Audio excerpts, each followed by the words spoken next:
In this video, I'm covering how to paint realistic flames in a simple and effective method, super fast with nothing but dry brushing.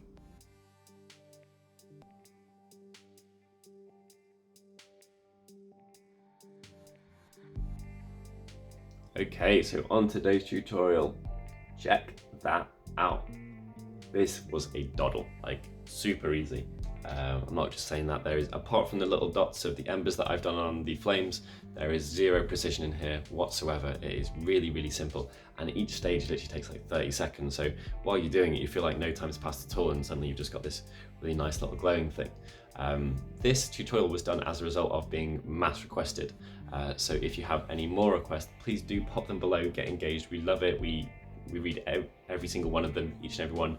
All the suggestions go into a master spreadsheet, believe it or not, and whatever is being requested the most, whether it's flames or dark angels or whatever else is popular at the moment, they jump up the list and they're the most likely to be featured in a soon to be seen video. So let us know your thoughts. Flesh is being requested a lot at the moment. I might do flesh eater quartz for that. Let me know what you think, but it's easy to demonstrate on kind of like big chunky models, especially for the camera and illustrative purposes. I can do small as I'm doing today. What I wanted to say, this is coming up soon, but this type of color scheme is a fantasy gold, so you've got a cool blue grey environment and then a super warm hearty flame in it. That is amazing. You can take that color scheme and you can apply it to models as well. It doesn't have to be something that's fiery and bricky. Yeah, I'm really pleased with how this has worked out. I had loads of fun working it out and just doing it the first time I applied it, so hopefully you guys enjoy it. Let's crack on. Today's video is brought to you by We Wish We Got to See Our American Bros with our Adepticon palette that we never got to use. I have primed this grey, and if you're wondering why it's turned out wobbly, it's because I then hair dried it impatiently, and yeah, oh well. Okay, so the first step is to lay down the brightest possible base coat you can, so that's the reason for, I've primed this with Chaos Black because I love it and it's predictable, and I've also hit it with some Scale 75 grey primer, which is quite a light grey. I've got a bit of white scar here, and basically I'm just going to make sure that this thing is entirely super bright. So I'm going to stipple this all over, just a thin coat. It doesn't need to be incredibly smooth or anything, but try and get decent coverage, and this is going to help make sure that the stuff that should be glowy is as glowy as it possibly can be. Okay, so I'm going to be involving a couple of non-GW colours here.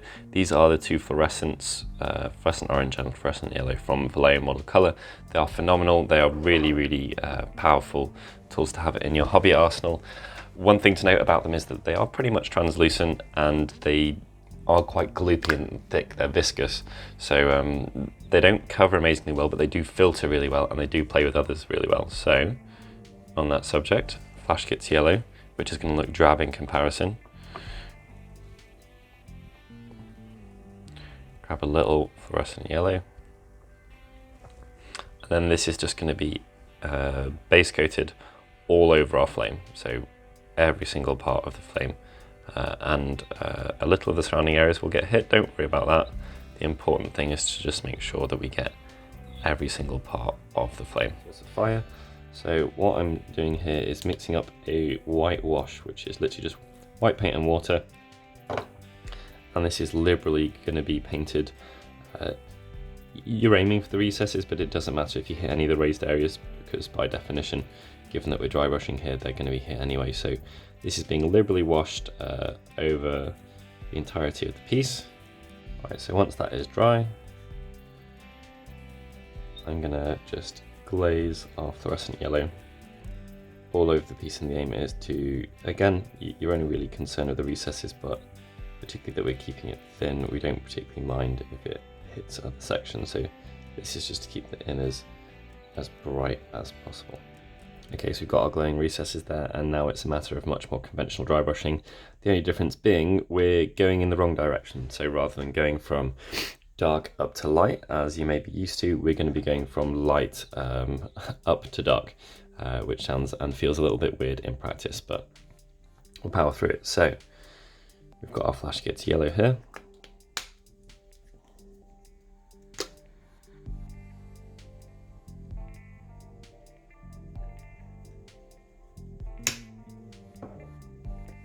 So I'm going to take a little of the fluorescent paint, but I don't want much it does dry slower, the fluorescent paint, so do be aware of that when you're going through the process. So we've got our nice super bright recesses, and now we want to catch pretty much everywhere except them with this stage. So softly, use your dampening pad if it's helpful. So moving swiftly on, there's quite a few stages in this technique, but it is a pretty quick one. I've got Fire Dragon Bright. Again, take a little bit of our fluorescent paint and add it in.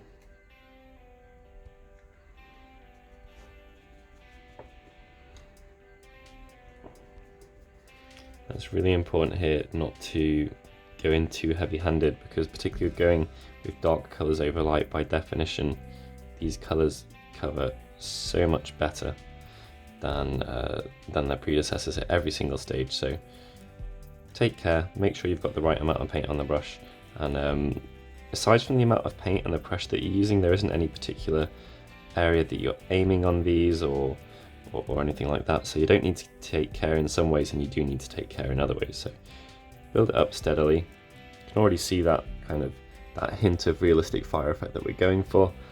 Build it up steadily all over, take your time, and if you need to, I'm using a medium, but you can step down to a small here to get in in little sections that would be tricky otherwise. I'm also making sure to use my dampening pad between stages here, just because it helps us from we don't want to build up too much texture, and that will help keep the paint thin even on our dry brushes. Really starting to take shape now.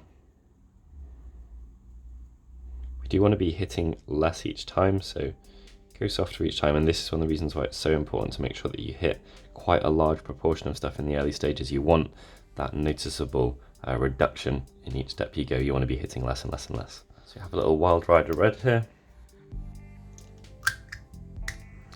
Never been used.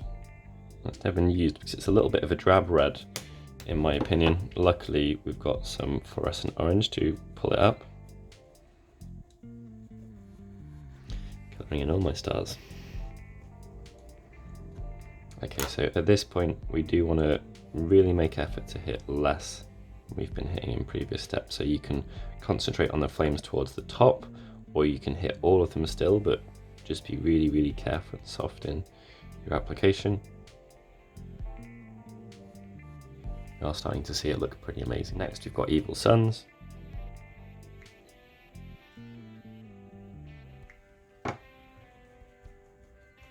Notice I'm not cleaning my brush massively between stages. I'm fine with the kind of borrowed coherence I get as a result of that.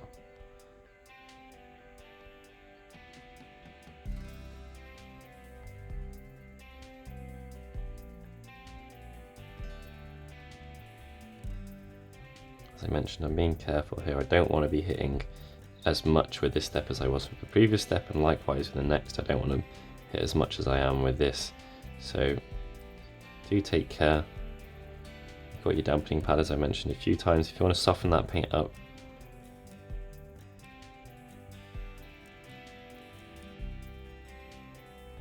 Looking good. Alright, so we're on to one of my favourite paints, Fiston Red. Now this one isn't drab, it is amazing and covers incredibly well. So take care with this.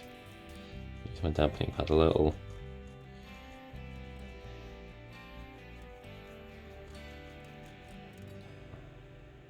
This is definitely a noticeably deeper red than anything we've used so far, and because it covers so well,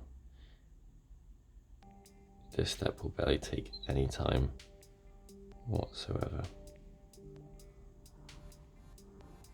Now, I may surprise some of you, the next paint we're going to be using is Abaddon Black. I haven't removed much of my Fiston from my brush, and I'm taking a tiny amount of it and really work it into my bristles.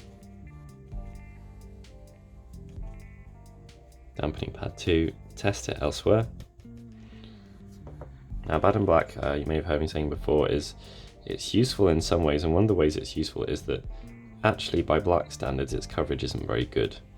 So if you are mixing it with other colours and you don't want to get overpowered by black, then it's more helpful than some ranges which have a really solidly covering black, like Vallejo 950 that you'll see me use fairly regularly. normally that would be a negative, but for making washes or doing stuff like this, it's actually quite helpful. So I can move straight on to adding a little bit more to my brush. We're taking real care here.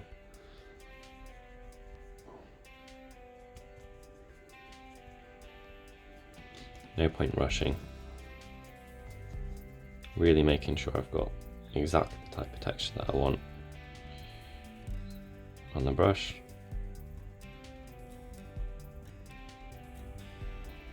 And it is important to get this contrast, because with this contrast, each dark paint we add is going to make our lighter sections look lighter in comparison. So a lot of the time, if you're looking at a miniature, you'll be like, well, how do I make that yellow look bright or whatever? And what you can do is you can just paint some purple next to it, or like a black stripe down it, and the yellow will look far brighter. You didn't change the yellow at all, but what you did do is you put something next to it to give the eyes a really stark comparison between a bright color and a dark color, and they just fill in the rest for you.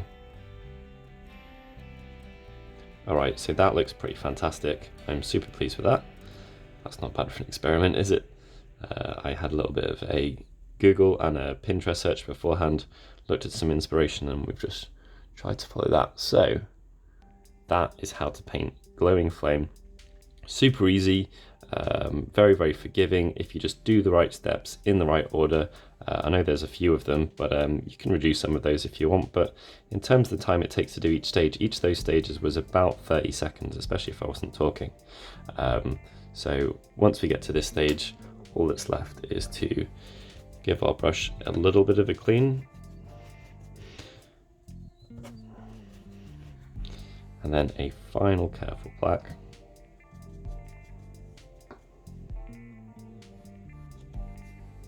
Just on the very tips here. We really do want to go right up to black, or as black as a button black can go.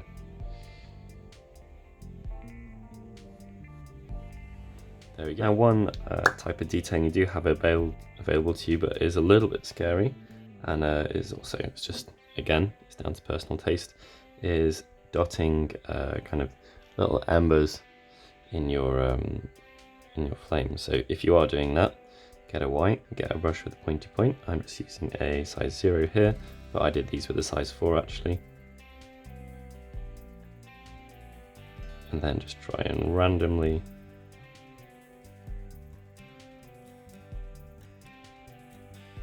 big point. So I've done it on one side to show you how it looks.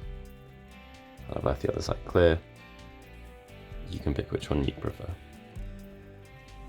Okay, looking good. So I've just finished off the bottom of this, and rather than showing you the entire thing, I thought I'd run through the colours. I have gone through exactly the same process that I went through on our recent Necron. So if you want to see a more in-depth version of how I've done this, then head over there and have a look at that. Basically, the rust has been done with Doomball Brown watered down, followed by Scrag Brown watered down a little bit less, and then Troll Slayer Orange dotted within the Scrag Brown. Super simple way to kind of give the impression of a little bit of aging and rust built up. And the base coat for the metal was very, very easy. It's Ironbreaker mixed with Abaddon Black, and then I've just washed it with Abaddon Black, like 1 part Abaddon to 5 parts water or something like that. Really quick and easy way to go through metallics. As I said, if you want to see more how I approach metallics, then check out our Necron video, which is our most recent Indomitus release one.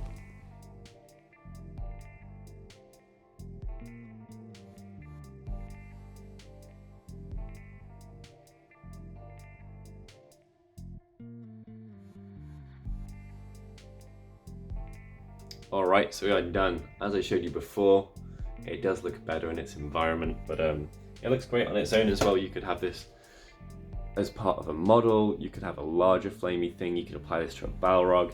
Really doesn't matter. The technique is really forgiving, and kind of the slight patina and like not perfectly smooth effect that you get by dry brushing, it works really well with flames, because they're not meant to be some smooth transition surface. They're natural, they're organic. And especially once you add in the black, that's I like that reddy black and then the black, that's the magic kind of last 10%, and suddenly everything works. So it's a really fun technique. I hope you enjoy it. Please like, comment and subscribe. Let us know what you'd like to see in future content. Please pop it down below, and check out our upcoming and future videos by hitting that bell notification, and then you'll see when our future content goes live. We've got plenty more Indomitus, and we have the dungeon walls that I've just demonstrated as a background for that. They're coming soon as well, and I am super psyched with the process of painting those. Thank you very much. I'll catch you soon.